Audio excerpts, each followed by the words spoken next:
All right, babe, which project do you want me to work on next? We can do a cheese slicer kit, a bottle opener, coffee scoop, ceramic vegetable peeler, or three-piece garden tools. Your choice. Do the cheese slicer kit. My wife selected the next project be this cheese slicer kit. I'm not sure why. She always complains when I cut the cheese, but this is the one she wants me to do. So what I'm going to do is more than just the standard kit. I'm going to cut a design like an S shape, and then once that design is cut, I'm going to glue one of the pieces in and press it in and let that glue dry. And then I'm going to cut another design. Now they will intersect. Now the idea is that when you cut the design out, you're removing, in this case, a 1/16 inch of wood. So what you need to do is this thickness cannot be any thicker than the kerf of your bandsaw blade. And so what I did was I cut a small kerf on this piece of wood here, and then I made sure to sand this down and mill this down to the point where it fits in that. So I'm imagining it can be just a smidgen larger or a smidgen smaller. They're probably going to be okay, but it can't be very much.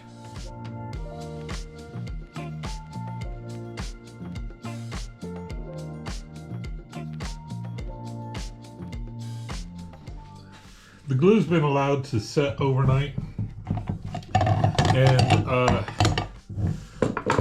I'm taking out the clamps now. I'm going to basically do the same exact process twice more.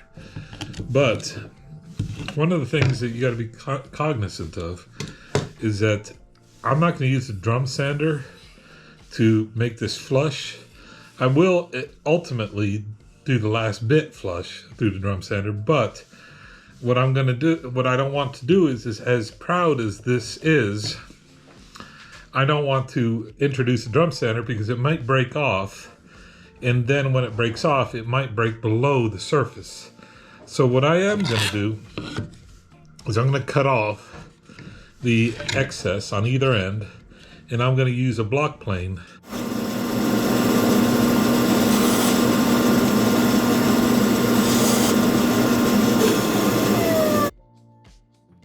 What I want is to have a couple intersections, but what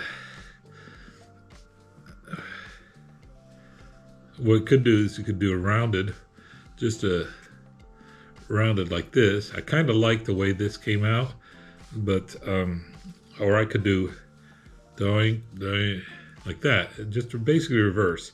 So we could start off here. Now this is just an idea. This isn't the end result. So yeah, that should do it. Let's make that happen.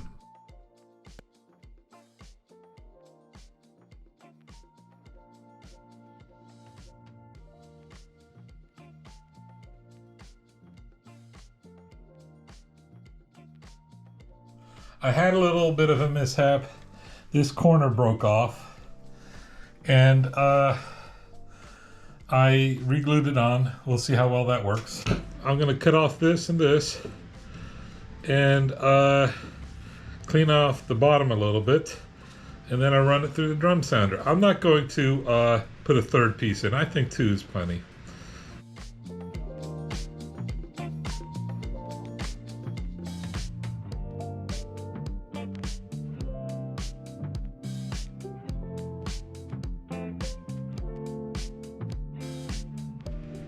Well, I kind of messed up. I wasn't really thinking.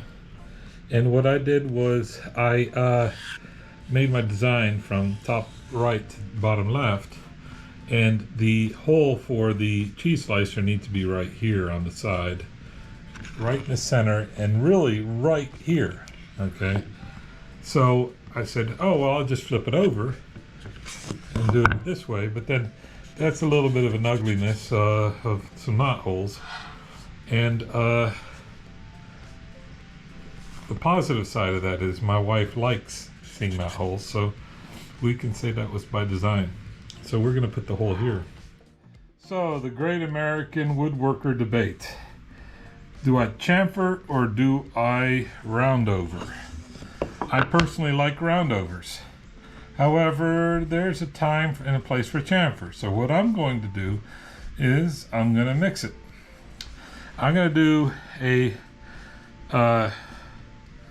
probably a 1/4 inch round over on the corners. I'm going to do an 1/8 inch round over on the top, and on the bottom I'm just going to do a chamfer. That way when it's sitting on the counter it looks like it's floating. So that's what I'm going to do now.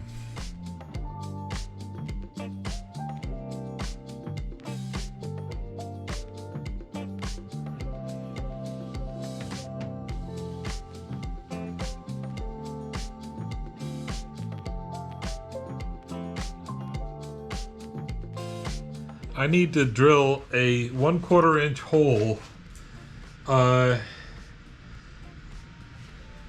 right here in the center of the board, and it needs to go down 2 7/8 inch deep. So I got this doweling jig, the old school one, and what I have done, it's got to be halfway in the 3/4 inch board. So I have it set to do that, and go ahead and mark it where it needs to go. There we go. And then I got a 1/4 inch drill bit. My drill bit's not long enough, so what I'm going to do is I'm going to start the hole,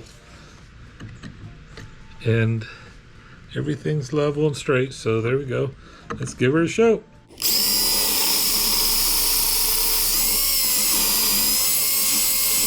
All right, now I can remove this. And now that I have the hole started, it's pretty well established it's going to be straight, so all I have to do is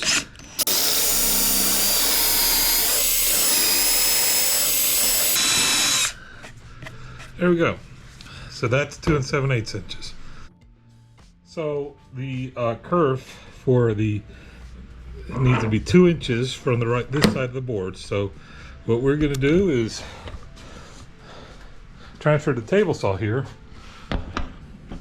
Now, normally when cross cutting, you do not use a fence and a crosscut sled at the same time. However, since this is not going to be a through cut, it's not going to be a problem. That doesn't look right. That's 3/8 inch deep. We're just going to use it, and then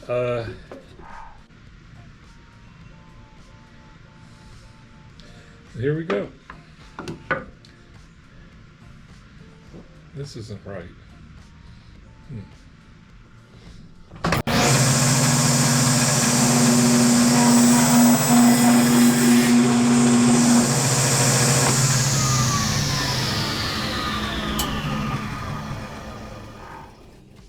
I don't think this is going to work too well, but we'll see.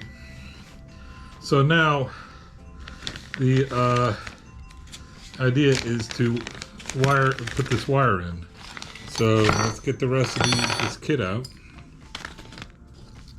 And this needs to,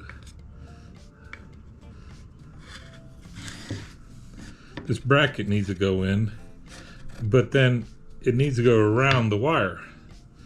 But I don't see how that's gonna work too well.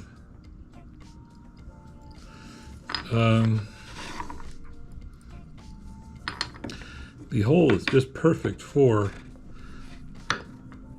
the wire, so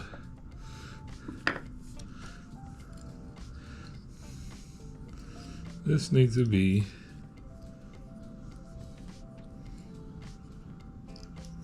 like this.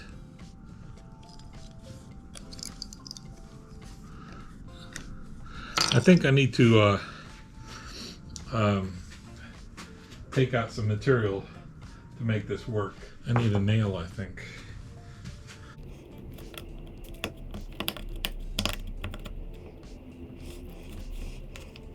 So I'm just trying to dig out some material to make room for the wire.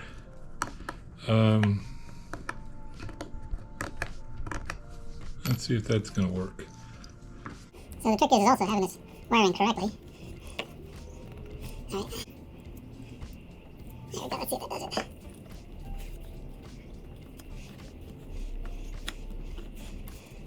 Alright. Is it still... Maybe I got a little too narrow. There we go.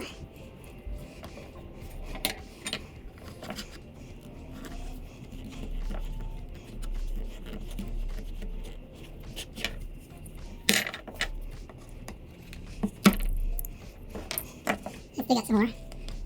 Look at that. Just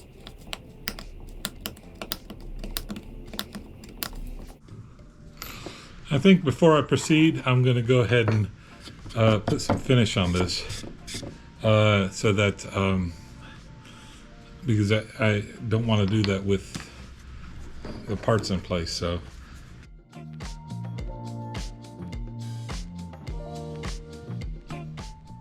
All right, let's try this out.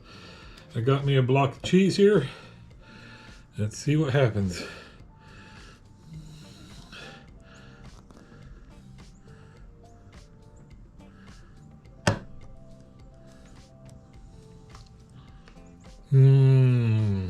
Like butter.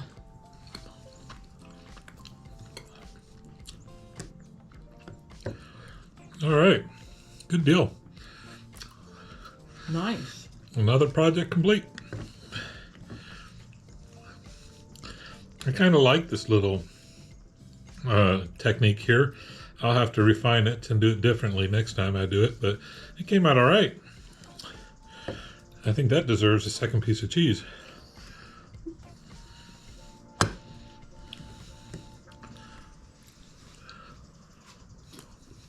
Finally, just remember, after every woodworking project, you should always count your fingers. You end with 10, good job.